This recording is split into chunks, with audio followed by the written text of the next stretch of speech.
Hello दोस्तों। जैसा कि मैंने आप लोगों से शॉर्ट में कहा था कि मैं आप लोगों के सामने एक कहानी लेके आने वाली हूँ।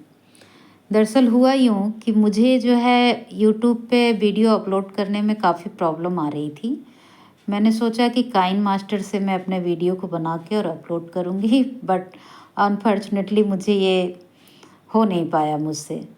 और मेरी लेखनी इतना इंतज़ार नहीं कर पाई, मुझसे रहा नहीं गया। लोग कहते हैं ना कि जब शायर कोई शायरी कहता है या लेखक कुछ लिखता है तो उसको सबसे ज़्यादा बेसब्री से इंतज़ार होता है कि उसकी लेखनी को कोई पढ़े और उसकी शायरी को कोई सुने। उससे इससे कतई कोई फ़र्क नहीं पड़ता कि लोग उसे पसंद कर रहे हैं या नहीं। बस वो तो अपनी ही धुन में चलता जाता है अपनी कलम के साथ। तो आइए मैं अपनी कहानी का आप लोगों को अपनी कहानी से रूबरू कराती हूँ। इस कहानी का शीर्षक मैंने रखा है एक जीवन का खुलासा। बड़ा ही मार्मक कहानी है ये, जिसमें कि एक ऐसे संबंध को दिखाया गया है जिसमें कि बहुत ही वेदना है। और कहानी के लास्ट तक ये समझ में नहीं आया है कि आखिर इस संबंध को सच कहा जाए, सही कहा जाए या गलत कहा जाए। लेकिन हाँ, एक बार इस कहानी को सुनने के बाद किसी का भी मन भावुक ज़रूर हो उठेगा और वो सोचने पे मजबूर हो जाएगा, क्या ऐसा भी होता है। तो चलिए बिना देर किए हुए आप लोगों को मैं अपनी इस कहानी से रूबरू करवाती हूँ।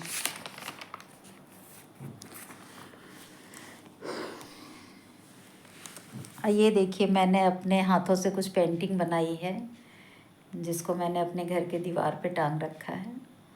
हाँ, तो चलिए अब बिना देर किए मैं आप लोगों को अपनी कहानी सुनाती हूँ। सॉरी, मेरी ये पहली वीडियो है तो अगर कोई इसमें त्रुटि हो तो आप लोग माफ़ करिएगा। आप लोग जितना इसे पसंद करेंगे मुझे आगे लिखने में और भी आनंद आएगा और मैं कोशिश करूँगी कि इसका एपिसोड की तरह से बार बार आप लोगों के सामने इसका नया एपिसोड लेके आऊँ।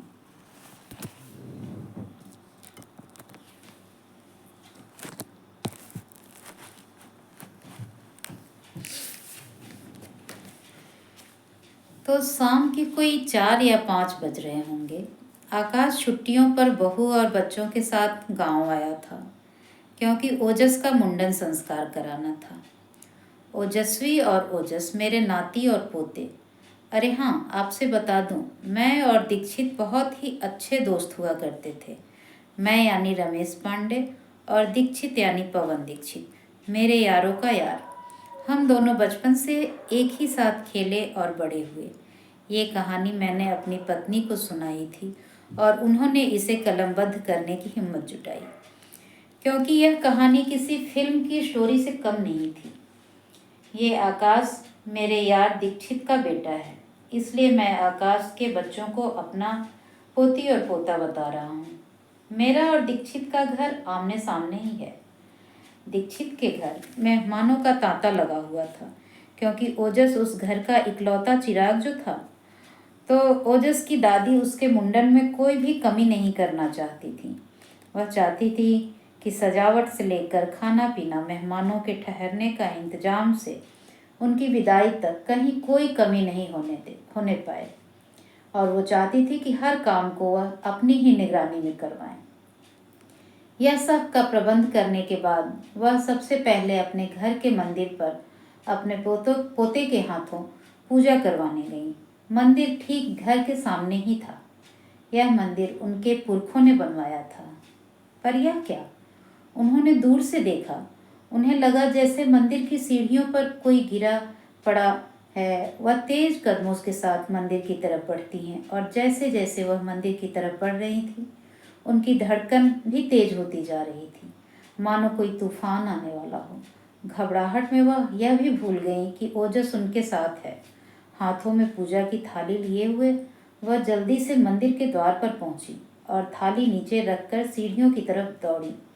उन्होंने देखा कि एक अधेड़ उम्र की महिला दर्द से कराह रही है और उसके कपड़े और शरीर की यह दशा थी कि जैसे उसने वर्षों से नहाया न हो। उसके बाल उलझे हुए थे। वह दर्द से कराहते हुए बोली, धीमे स्वर में बोली,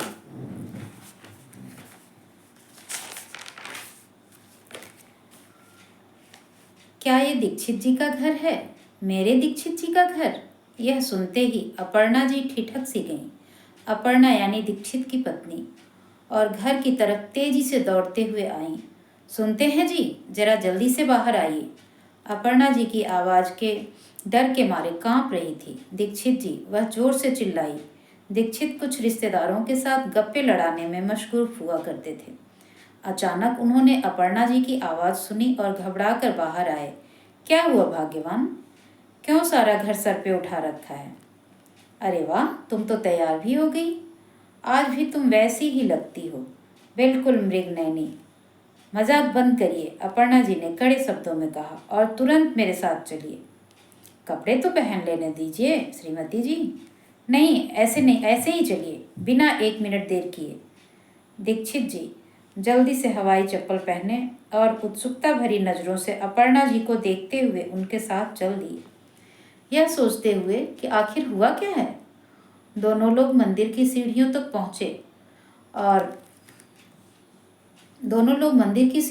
पहुँचे और अपर्णा जी ने कहा, ये देखिए, ये कौन है? दीक्षित जी ने कहा, तुम भी ना पूरी पागल हो, कोई भिखारन है, देखकर साफ पता चल रहा है। मैंने सोचा क्या हो गया आखिर। दीक्षित की आवाज़ सुनते ही महिला उठकर दीक्षित की तरफ बढ़ना चाही और वह गिर पड़ी। दीक्षित पीछे हटते हुए बोले, कितनी बदबू आ रही है इससे, कुछ खाने पीने को दे दो और इसे दफा करो यहाँ से। अपर्णा जी ने कहा, यह जानती है आपको? दीक्षित ने कहा, क्या पागलों जैसी बात कर रही हो, मैं क्या जानूं कौन है ये। यह कहकर दीक्षित घर की तरफ वापस जाने को मुड़े। तभी उस महिला ने कांपते स्वर में कहा, तुम आ गए पवन। उस महिला की आवाज़ सुनकर दीक्षित जैसे अपनी ही जगह पे जम से गए। फिर तेजी से दौड़ते हुए उस महिला की तरफ आए और पागलों की तरह उसके चेहरे से बाल हटाते हुए सीने से लगाकर फूट फूट कर रोने लगे। कहाँ चली गई थी तुम मुझे छोड़कर? मेरे बारे में एक बार भी नहीं सोचा? अब न तो उसे उस महिला से बदबू आ रही थी और न ही घिन आ रही थी। दोनों बिलक बिलक कर रो रहे थे। उस महिला ने कहा, आज मेरी आखिरी इच्छा पूरी हो गई। मरने से पहले मैंने तुम्हें जो देख लिया, अब मर भी जाऊं तो कोई गम नहीं। दीक्षित ने रोते हुए कहा, चुप हो जाओ, अब मैं तुम्हें कहीं नहीं जाने दूंगा। पास में खड़ी अपर्णा अपलक नैनों से यह सब देखे जा रही थी। वह समझ ही नहीं पा रही थी कि आखिर यह सब हो क्या रहा है। दीक्षित उस महिला को अपनी बाहों में भरकर काफी देर तक यूं ही रोता रहा। तभी उसने महसूस किया कि उस महिला का शरीर शिथिल पड़ गया है। उसमें कोई हरकत नहीं हो रही है।